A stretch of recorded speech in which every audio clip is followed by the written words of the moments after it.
नमस्कार। Public news में आपका स्वागत है। मैं हूं कुमार अमिताभ।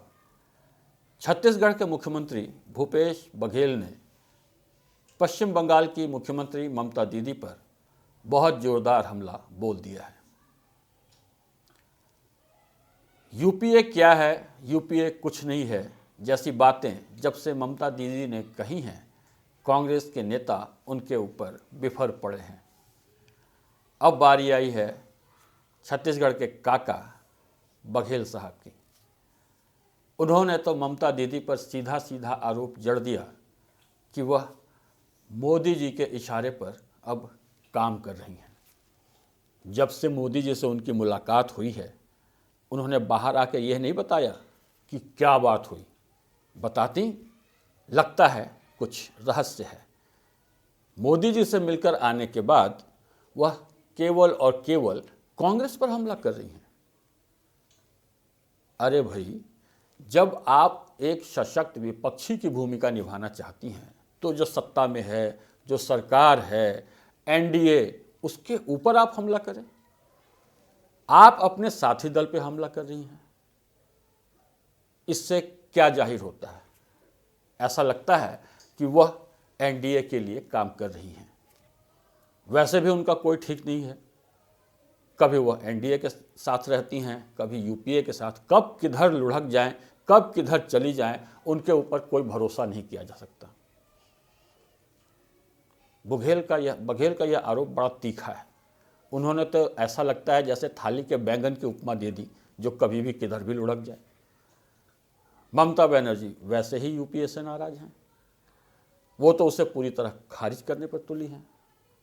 उनका अभियान सबको पता है कि भैया, अब बंगाल में जिस तरीके से मैंने विजय प्राप्त की है, टीएमसी ने जो भाजपा को शिकस्त दी है, उसके हिसाब से तो विपक्ष का नेतृत्व टीएमसी यानी ममता दीदी के हाथ में रहना चाहिए।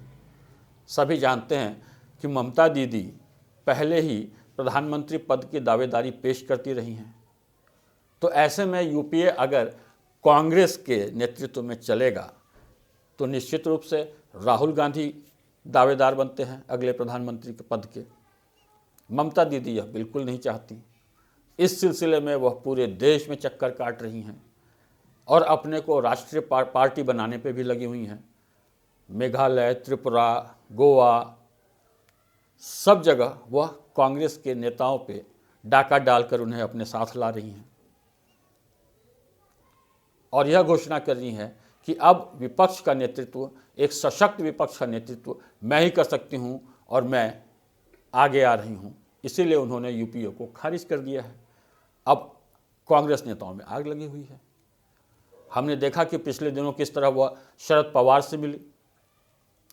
शरद पवार से भी उन्होंने सीधे सीधे तो शरद पवार ने नहीं कहा और उनके एक नेता ने उसके खिलाफ भी बयान दिया कि भाई कांग्रेस को छोड़कर विकल्प अलग कोई नहीं हो सकता। लेकिन ममता दीदी ने उनके सामने प्रेस कॉन्फ्रेंस में यह कह दिया कि यूपीए कुछ नहीं है और एक नया और विश्वसनीय सशक्त विपक्ष खड़ा करना है। शरद पवार ने केवल इतना कहा कि कांग्रेस को छोड़ करके मजबूत विपक्ष नहीं बन सकता, कांग्रेस साथ रहेगी। उसके बाद ममता दीदी अखिलेश भैया के पास पहुंच गई। अखिलेश जी ने उनके समर्थन में बयान भी दे दिया। अखिलेश जी ने उनके समर्थन में जो बयान दिया, इससे कांग्रेस और भड़क गई। काका भूपेश बघेल जी ने कहा कि अरे अखिलेश जी का क्या है, वह तो अपने घर से ही धरना प्रदर्शन करते रहते हैं, बाहर तो निकलते ही नहीं हैं। लखीमपुरी खीरी में क्या हुआ, वहाँ कहाँ थे वह उस वक्त? वह केवल चुनाव के वक्त वोट लेने के लिए बाहर निकलते हैं। तो उन्होंने ऐसे खारिज किया अखिलेश को। उन्होंने कहा कि वैसे भी कांग्रेस जीतने जा रही है। उत्तर प्रदेश में अखिलेश को उन्होंने पूरा नील बटा सन्नाटा करार दे दिया। उन्होंने कहा कि कांग्रेस लड़ रही है। पहले भी कहा था कि कांग्रेस ही भाजपा को वहाँ टक्कर दे रही है, तो अखिलेश की तो कोई बात ही नहीं आती है।